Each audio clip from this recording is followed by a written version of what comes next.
Good evening. My name is Kadaria Ahmed, and this is Straight Talk.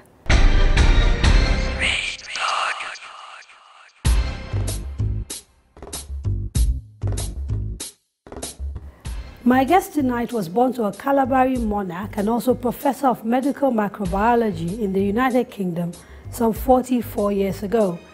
He studied petroleum engineering at the University of Port Harcourt and later bagged a master's degree in mineral resources engineering at Imperial College London. He's worked at Shell, the UK's Department of Trade and Industry, Panasonic and Citibank before venturing into private business by setting up the River Drill Group of companies.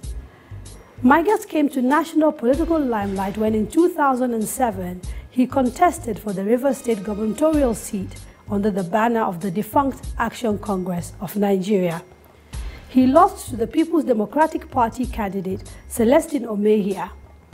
He contested the result of the election, but according to him withdrew his petition as a gesture of goodwill after Omehia was stripped of the office following the successful challenge on the legitimacy of his candidacy by another PDP candidate, the current governor of Rivers State, Mr. Rotimi Amaechi.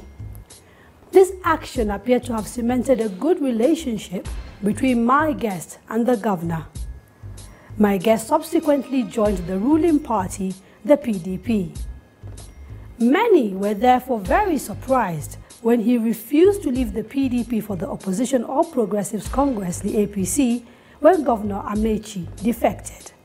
It is believed that my guest is planning to persuade the PDP to give him the ticket to run for the governorship seat in Rivers State in 2015. On Straight Talk today, I am very pleased to have with me Prince Tonye Princewill. Hello, sir. Welcome to Straight Talk. Thank you, Kadaria. Thank you very much. Now, your state is always in the news these days. Many believe largely because of the trouble between the state government and the federal government. The most recent controversy that has flared up is over the appointment of what the Nigerian Judicial Council has called an administrative CJ for Rivers State, Daisy Okocha. We've seen demonstrators on the streets of Rivers State protesting this appointment. And many are of the view that, again, this is part of the troubles that Rivers is facing because it is fighting the federal government. What, in your opinion, is going on? Well, thank you. Well, for me, it's rather unfortunate. There's no doubt that in the current context, you have a scenario where the governor is saying that it should be one person and the NJC is saying it should be another. And both sides are quite confident that they're on the right side of the law. What saddens me more than anything else is the fact that Amaechi himself was really a major beneficiary of the judicial system. But what baffles me more than anything else is the relationship has gone completely sour. I would never have thought for 1 minute at the beginning of his tenure that we would find a scenario where our governor would be in conflict with the NJC. And what I'm looking for really is that when these parties are talking about who is right and who is wrong, what really should be, I think, foremost in everybody's mind right now is not about who is right and who is wrong, but the people of Rivers State. They're the ones who are suffering. They're the ones who are, I guess the best way to describe it is pedestrians to fight between two elephants. Yeah, the general, I think it's most unfortunate. The general belief, though, is that one of the reasons why there is an attempt to impose, if you like, the Chief Justice of the state is because the federal government wants a justice that is friendly.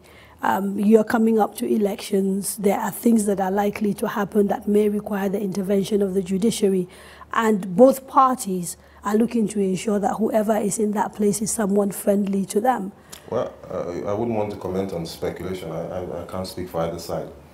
But what I do want both sides to reflect on is what matters most, and what matters most are the people of the state. You seem very good at sort of sitting on the fence and just sort of dancing around things. For me, I think really the biggest challenge we have here now is not so much as taking sides, I mean, everybody does want But to take isn't sides. there right and wrong? And Well, shouldn't people be able to say, well, listen, this is wrong, this is right? In this particular case, traditionally, what has happened is that the Judicial Council nominates, they send to the governor, he approves, or he says to them, no, this nomination doesn't work, can you send another name? But for some reason, that tradition has now been turned on its head, and you're sitting here as a respected person from River State, not prepared to say whether this is right or this is wrong. As far as I'm concerned, it's all down to opinions. Just as you have quite rightly and very articulately put a position forward that favors the governor, the NJC has put forward a very articulate position that favors themselves. What did they say? Because I haven't heard that position. Okay, what they have said is quite clear, that they have the right to decide on who should be the nominee. That the final decision is theirs to make. And ultimately, does it matter that the person who's been appointed has a brother sitting on the NJC, the fact that there's a potential conflict of interest? Well, I don't know. I don't know that you would say that. I think, for me, the NJC is supposed to be seen as a body that is above those kind of suspicions. And what I think we should do at this stage is, rather than jump into cahoots with either side, I notice you say NJC on one part and you say the River State government on the other part.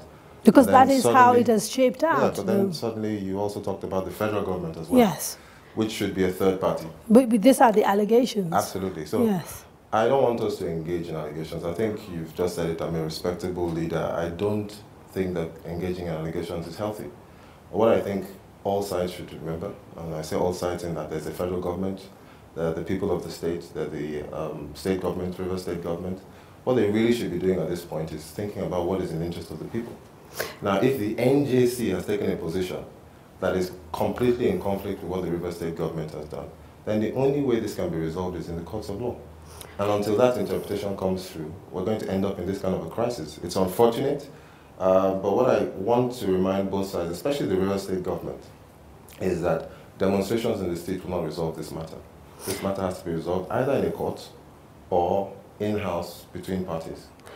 Now, again, many people believe that these issues that keep dogging River State and its people are as a direct result of the fallout between, you know, the trouble between the state government and the federal government.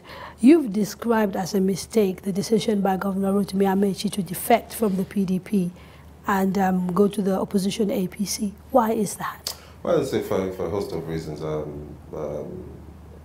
You have to remember my little history. Of course, I'm coming from the Action Congress. I understand the AC very well. It eventually metamorphosed into the ACN and into what we now see today as the present APC. I understand their motivations too well. I understand also the motivations of Amaechi himself. I've worked very closely with him. What are their motivations and what are Amaechi's motivations? Well, for me, the quest to seize power in 2015 is, you know, a very useful motivation. There's absolutely nothing wrong with that. But I would love to see... That is the job of opposition, yes, isn't absolutely. it? To try and form government. I would love to see them doing it the right way and for the right reasons. I think as far as APC is concerned, it's power at all costs. It's power for the sake of power. And it's power without any clear direction as to how it is going to be utilized or used. If given the choice between APC and PDP, I would be choosing PDP any day.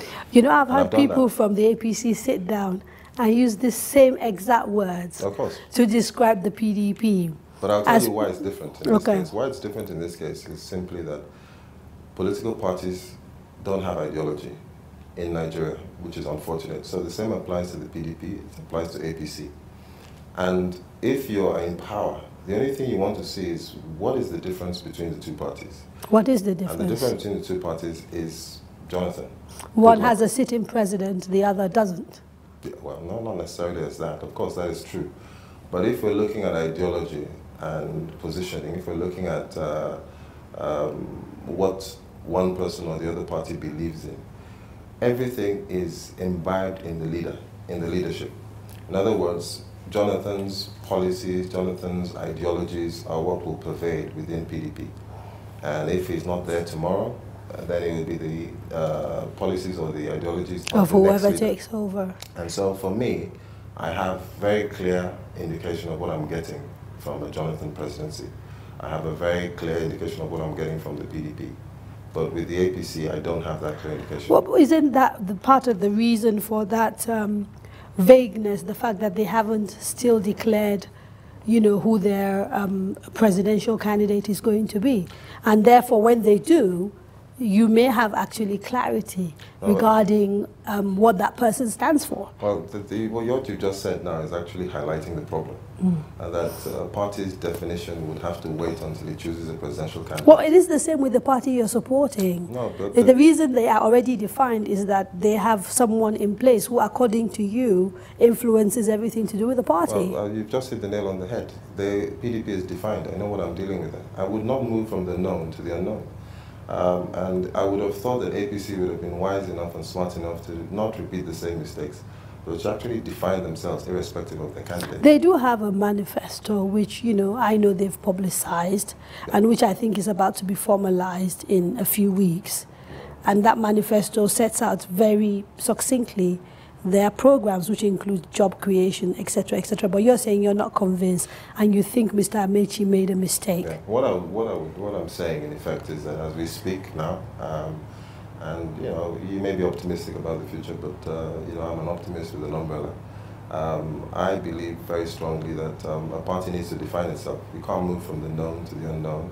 If you're going to move to a political party, the ideology, the position, its ability to impact on the population and the citizenry should be defined. It hasn't done so. I also have spent enough time with both Amaechi and the president, looking at the issues between them.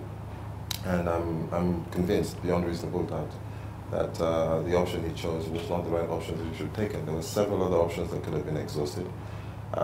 Plus, as a state, Rivers State, if you ask, in my opinion, the majority of the population believe that supporting Jonathan Goodluck should be a major matter.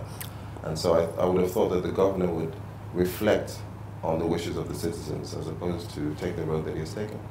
Now, you're very clear, therefore, in your support of the president and believe he should run for a second term in office. Is that correct? I do. I believe he should run. I hope that that's the decision he takes. I have described him as the first democratically elected president because I saw, you know, huge numbers of people that came out to support him. I must confess that my anticipation, my expectations were not that high.